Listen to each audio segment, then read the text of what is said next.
Hi everyone, Dazzling's back! For the longest time I've been sitting on my butt and thinking, oh, wouldn't it be nice if I was successful? Have you ever had the thought? Today I am embarking on a new series that I'm really excited about. It's called Your 1 Minute Coach. Time's up! Okay, it's definitely gonna take longer than 1 minute, and for that I'm not really apologetic, but 1 minute coach is kind of like very enticing for people to click on. But just indulge me. So for the longest time I've been sitting on my butt and thinking, oh, wouldn't it be nice if a pile of money dropped from the sky, and that would be end of my problems. Okay, but many times our problems are actually the bed or the platform for us to be really successful. It's not about trying to get out of the problem per se, but in the course of finding a solution to your problem, that's where the seed of success lies. Okay, but that's not what I want to talk about today. What I want to talk about today is a fixed mindset versus a growth mindset. And why is that important? Because when you have the right mindset, you will succeed. And as I'm talking here, I feel very successful already. Okay, so a fixed mindset is one that essentially tells you, hey, if I don't pull this project or business deal off, I am a failure. And you'd be surprised how many of us are besieged with this kind of thinking. And it really has to do with the time that you were a child, you're growing up, when you took a report book or card back to your parents and say, oh, why? Oh, 98 instead of 100. Where did that 2% go to? And as a kid, you can't really process these things. Yes, your parents wanted you to be the best, but sometimes in that it comes across as you kind of you were not able to pull it off. Okay, so that sense of I'm not good enough is carried over to adulthood, and as a result you see yourself not just as someone who is trying, but you see yourself as failure if something fails. Okay, so that is why a growth mindset is so crucial.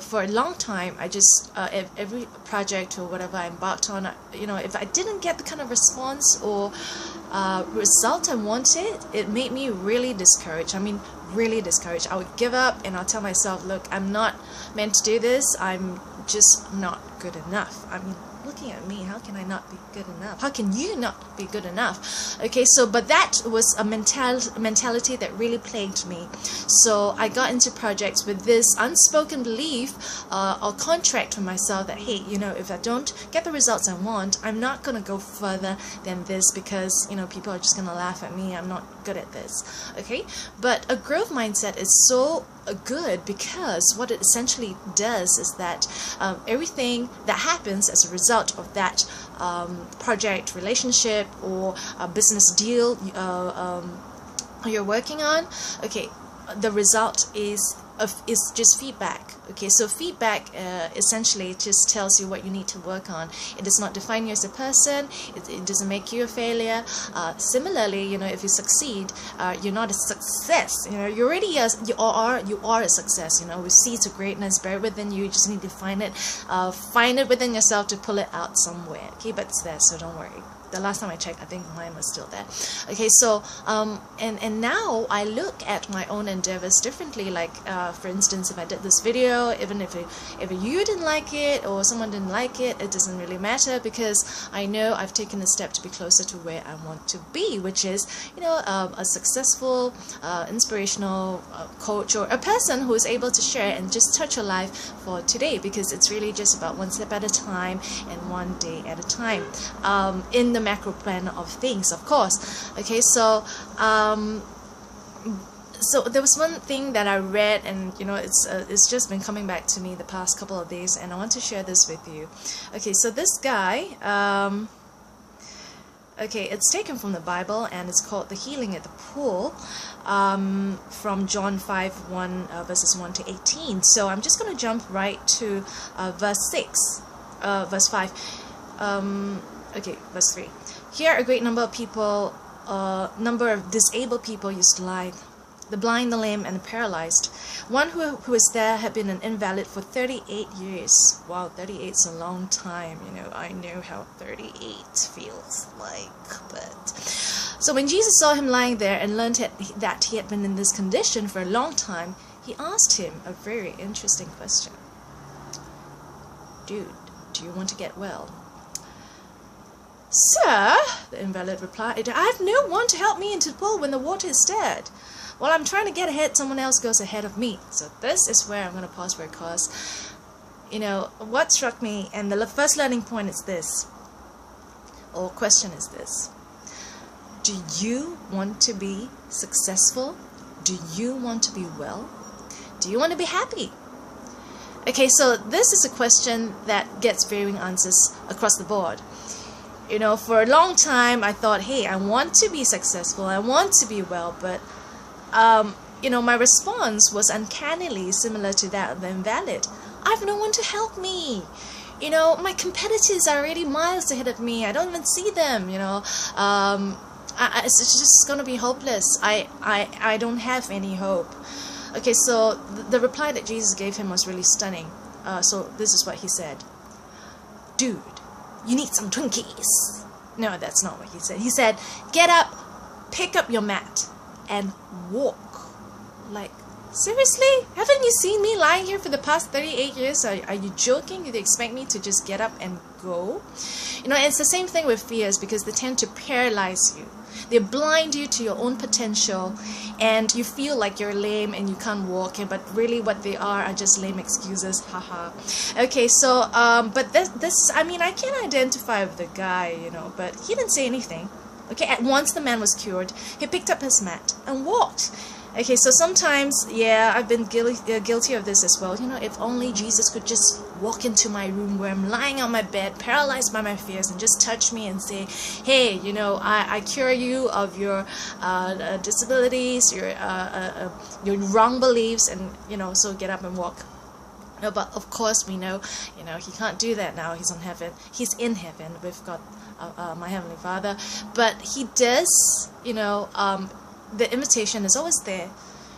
God does not see you as how you see yourself, and that's really shocking, because for the longest time I saw myself as an invalid, as a person who's incapable of continuous success, it was always me and my limitations. But today I believe God is speaking to you and to me as well.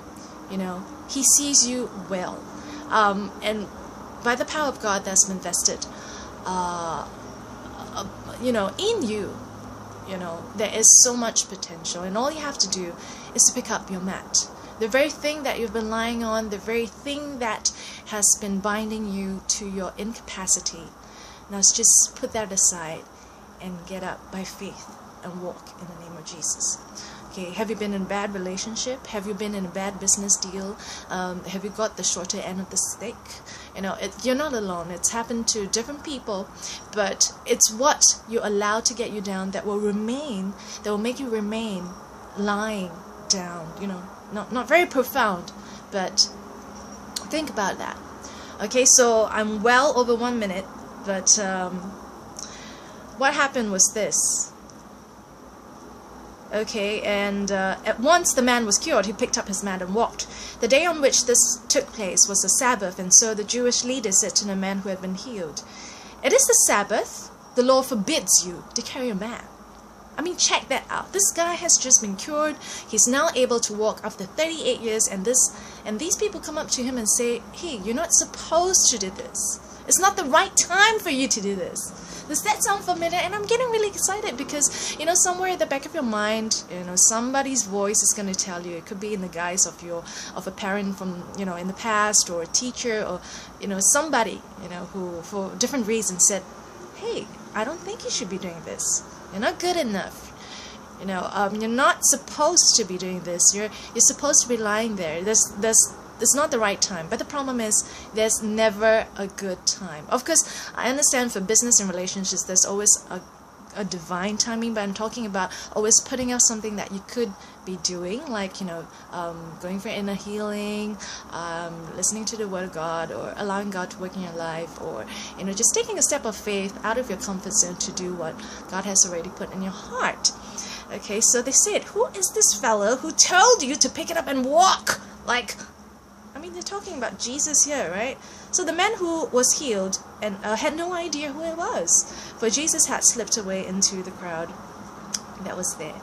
Okay, so I think today's sharing is really just about having a growth mindset, and it's not a growth mindset for the sake of a growth mindset. I really believe that God has made you wonderfully in His image, and it delights a father to see the child able to use the gifts that He's given him, and God has given you some very unique gifts. Maybe you can make people laugh, maybe you can sell real estate to people who really need it, like me. Okay, I'm still saving for my own house, but everyone has a goal, but it doesn't mean that just because you failed in the past, you're never gonna succeed. Okay, just because you failed in your relationships, you're never gonna succeed, because God sees you already as a success. Yes, you can. And what to me success is really about stepping to your destiny and moving in the purpose that God has created for you. Okay, so that is all I have for you today. I am going to take a step of faith continually, because this is a journey, and that is what is so good about a growth mindset. Every step you take, God is causing you to grow and become the person that you are meant to be. So you're destined for greatness. My name is Dazzling. Together we shine, and I'll speak to you soon. Okay, this was not a 1-minute thing, but hey, who cares? I'm sure you got this at the right time and right place, and I know there is a reason why you're watching this. Okay, so take care, God bless, and I'll speak to you soon. Bye.